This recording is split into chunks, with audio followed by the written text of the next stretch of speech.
प्रधानमंत्री श्री नरेंद्र मोदी जी के नेतृत्व में कैबिनेट ने भारत की जनगणना कराने का निर्णय लिया और इसके बाद जो भी प्रेस रिलीज जारी हुई उसमें स्पष्ट रूप से कहा गया कि जनगणना के साथ सामाजिक आर्थिक मूल्यांकन और जातियों की जनगणना भी स्वतंत्र भारत के इतिहास में पहली बार होगी। जिस संबंध में पहली प्रेस रिलीज 30 अप्रैल को हुई, दूसरी 4 जून को और 15 जून को, जिसमें स्पष्ट रूप से यह कहा गया, और जो कहा गया उससे ज्यादा इंपॉर्टेंट होता है जो किया गया हो। बिहार में 2022 में हमारी ही गठबंधन सरकार ने जातिगत सर्वेक्षण करने का निर्णय लिया था, परंतु वो पार्टी जिसने स्वतंत्र भारत में जातिगत गणना रुकाने का निर्णय लिया था, 1951 में किसने रोका था? जिसने पिछड़ों के हक को मारने के लिए काका कालेलकर कमेटी की रिपोर्ट नहीं जारी होने दी, मंडल की रिपोर्ट नहीं जारी होने दी, वो अचानक आज आकर जो कहने का प्रयास करते हैं और जो लिखा हुआ भी है उसको नहीं पढ़ पाते हैं। मुझे लगता है इसके द्वारा उनकी राजनीति का तत्व सामने आ जाता है। अब मैं बताना चाहता हूं, प्रधानमंत्री मोदी जी के नेतृत्व में भारतीय जनता पार्टी और एनडीए की सरकार का विचार क्या है। हम कहते हैं सबका विश्वास, सबका प्रयास।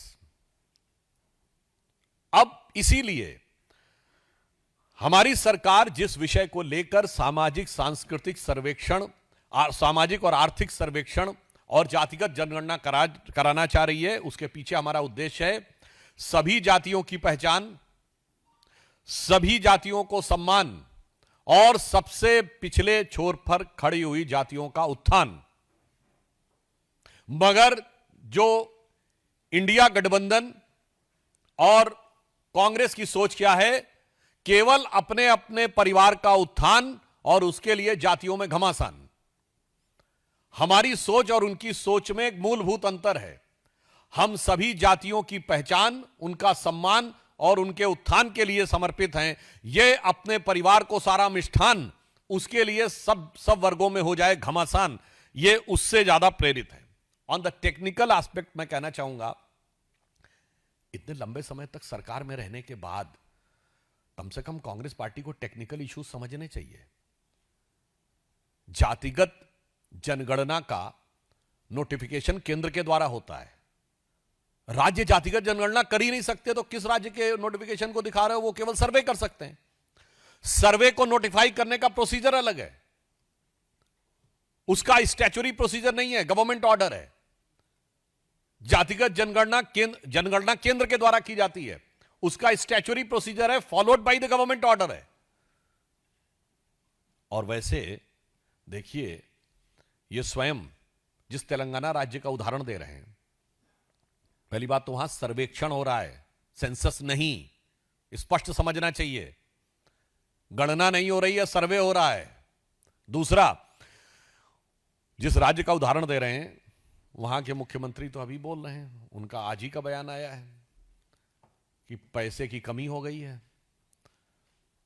कल्याणकारी योजनाओं में देने के लिए पैसा नहीं। और यह पहली बार नहीं हुआ है, यह कांग्रेस की खटाखट योजना ने जो किया है। पहले हिमाचल प्रदेश में खटाखट सारा खजाना सफाचट, उसके बाद आई यही चीज हुई हरियाणा, उस कर्नाटक के में, हिमाचल के बाद खटाखट, वहां भी स्थिति हो गई खराब। अब सेम चीज तेलंगाना में आती जा रही है। यानी यह साफ दिखाई पड़ रहा है कि कांग्रेस जहां जहां सत्ता में आती है, इनका खटाखट मॉडल देश के विकास के लिए एक बड़ी चुनौती बनता हुआ जा रहा है, क्योंकि ये समग्र आर्थिक विकास को ध्यान में रखकर नहीं विकास करते। हमारे राज्यों में यदि कल्याणकारी योजनाएं काम कर रही हैं, उसके साथ साथ राज्य में नए संसाधनों का भी संचय उसी दृष्टि से हो रहा है। इसलिए मैं एक पंक्ति में कहना चाहूं, जहां जहां ही कांग्रेस आई वहां वहां आर्थिक दृष्टि से हो गई तबाही। और यह उदाहरण हिमाचल, कर्नाटक और उसके बाद तेलंगाना में दिखाई पड़ रहा है। इसलिए मैं कांग्रेस पार्टी से स्पष्ट रूप से कहना चाहूंगा कि आप वो पार्टी है जो जातिगत आधार के ऊपर इस देश में एक दूसरे से लड़ाकर अपनी राजनीतिक रोटी सेकना चाहते थे। ये वो पार्टी है जिनके समर्थकों ने कभी, याद करिए, बिहार में एक दौर में नारा चलता था, भूरा बाल निकाल रहा हूं, ये 4 जातियों का प्रतीक था। परवल 4 का प्रतीक था। एक दौर में किसी का नाम लेके कहा जाता था, फलाना खाएगा हलवा और ढिमाका खाएगा बलुआ। तो वही कांग्रेस में किसी जमाने में अजगर यूज हुआ। तो कभी गुजरात में इसी कांग्रेस ने KHAM खाम यूज किया, तो कहीं कर्नाटक में अहिंदा यूज किया। मगर मोदी जी ने क्या कहा? सबका साथ, सबका विकास, सबका विश्वास, सबका प्रयास। यूज सारी जातियों का नाम किया, मगर सारा अर्पण अपने को ही किया। सत्ता में जिन्होंने एक रत्ती का स्थान परिवार के बाहर किसी को नहीं दिया, इतनी छोटी सोच से जो लोग 3 पीढ़ियों से इस देश को चलाते रहे, उसी छोटी सोच के कारण जो लिखा हुआ है वो पूरे डॉक्यूमेंट को न दिखाकर एक सरासर मिथ्या प्रचार, भ्रामक प्रचार और इसके द्वारा वो देश को भ्रमित करने का प्रयास कर रहे हैं, क्योंकि शायद उन्हें यह लगता है कि इस चीज को लेकर जो मंसूबे उन्होंने पाले थे वो पूरे नहीं हो पा रहे हैं। मैं स्पष्ट रूप से पूछना चाहता हूं, कांग्रेस पार्टी पहले जवाब दे। कर्नाटक और तेलंगाना में उन्होंने अल्पसंख्यक समुदाय के जिन जिन लोगों को, जिन इतनी भारी संख्या में जातियों को इंक्लूड करने का प्रयास किया है, जिसके बारे में कोर्ट की भी टिप्पणी है, उस पर उनका क्या कहना है? आखिर में आप किसका हिस्सा मारना चाहते हैं?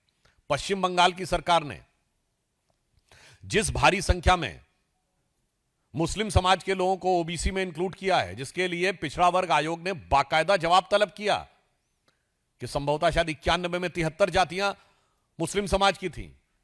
राहुल गांधी और इंडी गठबंधन वाले इस पर जवाब क्यों नहीं देते? और आपको एक बड़ा मजेदार तथ्य बताऊं कि जब ओबीसी कमीशन ने उनसे पूछा कि ये इतना कैसे हो गए, तो उन्होंने कहा कन्वर्ट होने से पहले ये इस जाति के थे तो इसमें हो गए। अब आप एक और बात सुनिए, उसमें यह भी कहा गया बंगाल में, भाई तो फिर इतनी भारी मात्रा में कन्वर्जन कैसे हो गया? तो चुप हो गए। मगर एक और मजेदार बात, अभी जो लेटेस्ट चेंज किया है पश्चिम बंगाल की कैबिनेट ने, उसने संभवतः 141 जातियों को उसमें डाल दिया है। अब मजे की बात क्या है, हिंदू समाज में 71 जातियां हैं एज पर वेस्ट बंगाल, और मुस्लिम समाज में 100 से अधिक ओबीसी जातियां हैं। भाई अगर कन्वर्ट होने से पहले थे 71, तो ये कन्वर्ट होने के बाद 71 से ज्यादा कैसे हो गए?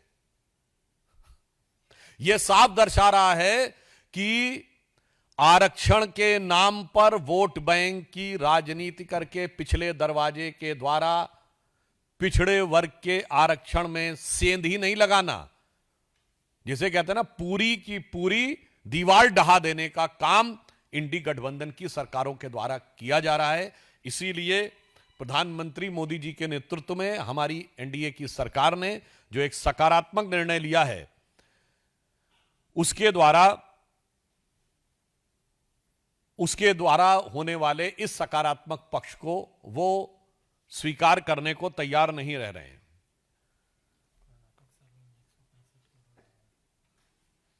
वैसे कर्नाटक में सर्वे में उन्होंने 165 करोड़ रुपए लगाए हैं और आप कह रहे हैं रीसर्वे कराएंगे। और याद करिए, कर्नाटक के डिप्टी सीएम मात्र साल भर पहले की बात है, यह भी बोल चुके थे कि सर्वे जारी नहीं होने दूंगा। यह ऑन रिकॉर्ड दिया गया बयान था, वहां खुद ही घमासान हो रहा था। तो अब पहले मैं उनसे पूछना चाहता हूं कि आपने कर्नाटक में सर्वेक्षण कराया तो पहले गलत कराया था क्या, या फिर रीसर्वे क्यों करवा रहे हैं? अब तेलंगाना में कह रहे हैं कि करवाएंगे फिर से। और तेलंगाना में जो आपने सर्वेक्षण कराया है उससे जो अनुपात निकल के आया, मैं राहुल गांधी से सीधा पूछना चाहता हूं, उस अनुपात में मंत्रिमंडल में परिवर्तन किया कि नहीं? आज सबसे ज्यादा ओबीसी मंत्री मोदी जी की सरकार में है।